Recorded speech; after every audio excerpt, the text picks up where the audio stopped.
Hello everyone, today we're going to be talking about a few situations, some regarding successful and good news when it comes to defensive use of a firearm, and then some of them we're going to be talking about what could be considered some people's worst nightmare when it comes to being a gun owner. I know some of your guys' worst nightmares might be like spiders or that weird thing with the holes, but I think a lot of people would be fairly well versed with the idea of having to be a concealed carry holder, use your firearm in a defensive manner, or defend yourself lawfully, totally good, and then potentially being in a situation where the police show up and mistake you for the threat. And that's what happened in one of these situations, but we're going to talk about that at the end. Before we get going, though, I do want to say thank you to everyone that supports this channel. Thanks to everyone likes, comments, subscribes, all that stuff. I appreciate it. All the support has been great lately. I'm doing a giveaway for some arrow lowers over on Twitter, so if you want to get in on that, Reno May 94, that's my Twitter account. Just going to link that down below. Go check it out.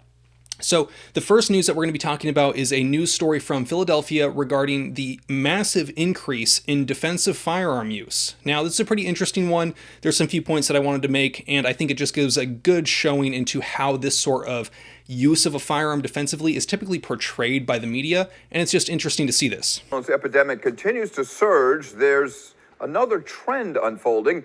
Many would-be victims are turning the tables on their attackers, defending themselves with gunfire. The latest incident happened earlier today inside of a neighborhood store.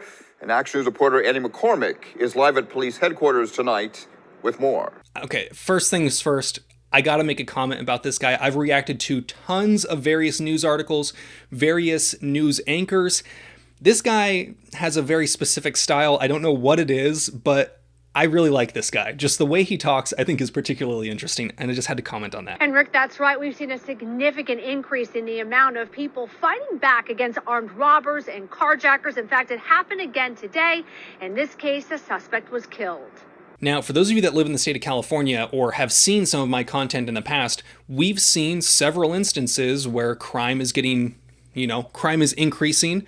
Criminals feel more empowered. The district attorneys aren't charging criminals when they are caught, leading to catch and release policies, essentially. How many of you think that the solution to that could be an increase in Californians defending themselves against these violent attackers? Just let me know. Two would-be armed robbers entered this corner market at 15th and Master Streets just after 12:30 today. But it was a customer who was licensed to carry with a registered gun that shot one suspect several times. Pretty much every time that there's a situation like this, they always make a point of saying, oh, it was a registered firearm. Oh, it was a lawful gun owner. They had a concealed carry permit. I wonder how often situations where someone was carrying unlawfully and chose the get caught with it versus get caught without it. They're always like, hey, look, no, he had a concealed carry permit. It's all good. It was legal for him to do this. The gun was legal. It was a legal registered gun. I wonder how often we have situations that we just never hear about where someone uses a ghost gun to defend themselves in a constitutional carry state, or maybe in a state that requires a permit, but they didn't have a permit. So it's just interesting to see that they're like, hey, look, no, this is totally chill. Defense guns are good, but they followed all the rules, so they're good. They're the good guys. He later died at the hospital. The second armed suspect got away. The armed customer was inside playing one of the games of skill machines right next to the entrance. I think this is a good learning point to think about. Crazy things can happen to you when you're out in public at a moment's notice with no warning. This guy was probably playing the claw machine trying to win a Pikachu doll or something, and then all of a sudden some dudes come in and he then has to get into a gunfight. Imagine going from 0 to 100 that quick. That's just, I'm not saying that every single moment of your life you need to be just absolutely locked in, because it's not realistic. It's no way to live your life. You will have your guard down at some points in your life, and you know what? That's fine. Keep living your life. But I think it's just interesting to see how many times people will either rise to the occasion or I guess they fall to their level of training. Maybe this guy was very well trained. Maybe he was perfectly prepared for a situation like this. My question is, are you? Do you think you have what it takes to quickly get your gun out and defend yourself if need be? If not, maybe consider taking some classes and getting some training. Just last week, a man armed with an object made to look like a gun was killed after he announced a robbery at this North Philadelphia Dollar General. At that point, the manager of this store, who was licensed to carry, pulled out a gun and shot the suspect once in the head. They have to clarify it because they can't possibly just let gun ownership be viewed as a good thing unless it goes with that, like, hey, look, they were playing by our rules that we've set in place. In February, inside of an Alney smoke shop, an armed suspect tried to rob a man at the store's ATM. The victim wrestled the gun away from the suspect and shot and killed him. I think this one is particularly interesting to me because in this situation, guy pulls a gun on the guy at the ATM guy disarms him, initial attacker is now retreating.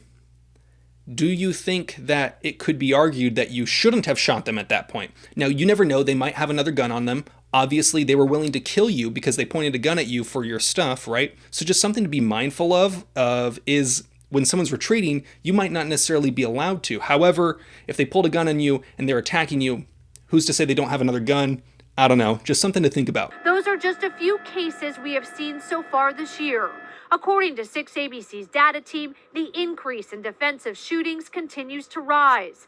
In just the first 3 months of this year, more people have been shot in defensive shootings than in each of the last 3 entire years. If defensive shootings continue at the same rate through the rest of the year, we are on track to have more than 5 times as many victims as last year. When I first heard her say that, where they are on track to have 5 times as many victims as last year, initially, I thought that that meant that the people who were killed in the defensive shooting, so someone defends themselves with a firearm, I thought that they were talking about the people who were the initial aggressor, the attackers, as the victims.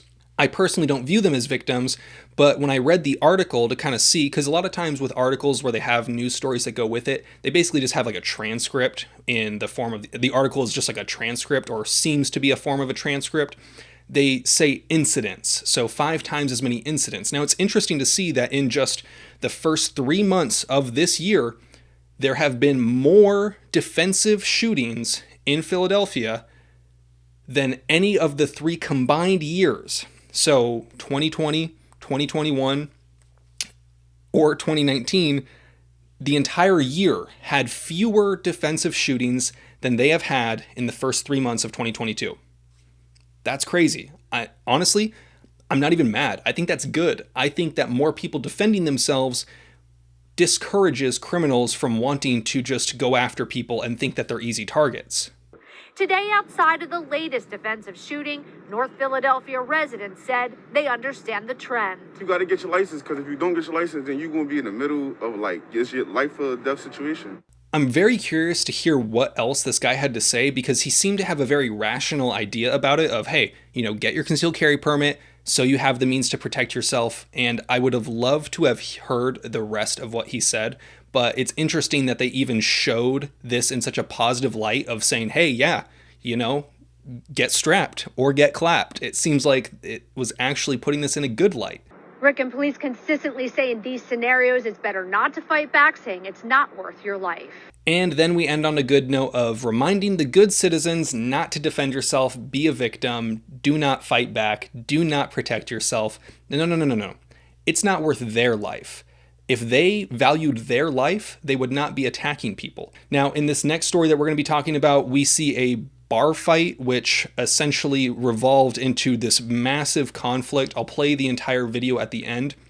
But I think what's important to note is in this situation, we have a scenario where a group of people were at a taqueria in San Jose. Fight breaks out. Guy is trying to kind of calm people down, stop the fight. Fight continues to happen. More and more people get in on it. Some dude grabs a gun or pulls out a gun you see it in video, and then starts pointing at people. Eventually, guy grabs the gun from him, wrestles it away from him. The gun changes hands a few times. One of the guys is able to disarm the initial aggressor with the firearm and is then trying to back away out of the taqueria. Now, just moments before, or maybe hours before, police are responding to a shooting nearby where they believe now the shooter has fled because now they have more reports just down the street of a guy with a gun at a taqueria. Police show up as Disarmer is stepping backwards out of the taqueria. Police claim that they give commands for him to drop the gun.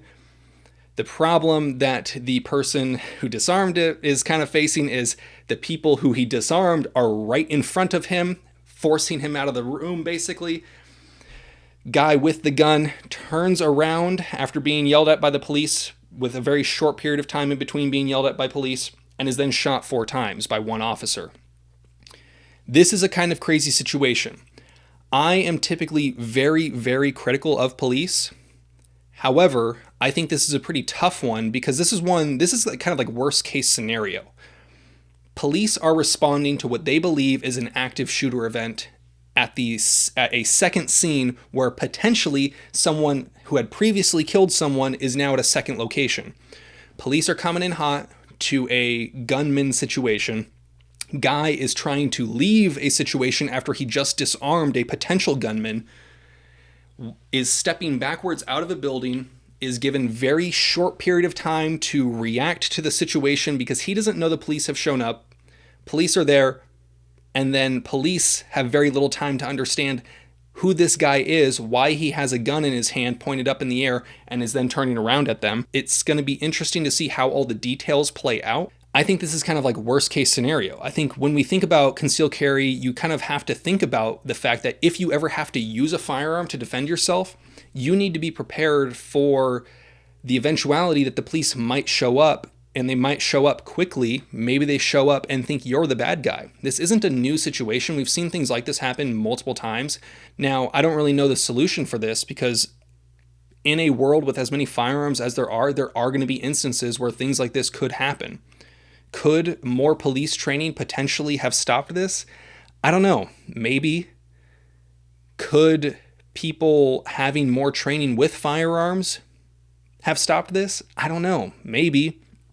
You got to kind of just use this as a learning experience for you. I think that this is a pretty scary situation because maybe you do have to find yourself in the worst case scenario where you have to draw your firearm and defend yourself. Now, what if you can't put your gun away and you have to hold someone at gunpoint while the police show up? Just something to think about. Maybe the next time you're taking a concealed carry weapons course, you can discuss with your instructor, but it's just a terrifying event that could happen to realistically anyone. The odds of any of this happening, very, very low. Not trying to like fear monger with this. It's just a learning experience that I think is valuable to everyone. I'm going to have links to all that stuff that I talked about today down in the description. If you're curious about any of that, feel free to check it out for yourself. Love to hear what you guys have to say, what you have to think. You guys know the drill. Have fun, be safe, stay dangerous. Peace.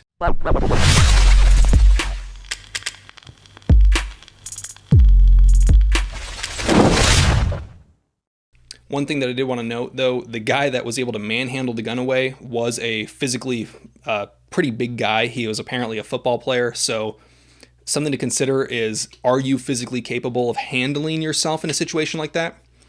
I don't know. I don't think I would, which is part of the goals of why I'm focusing so much on fitness lately, is I carry a gun, but not every situation needs to be handled by a gun, and even situations that might need to be handled with a firearm are likely going to be happening in close quarters where physicality is very important.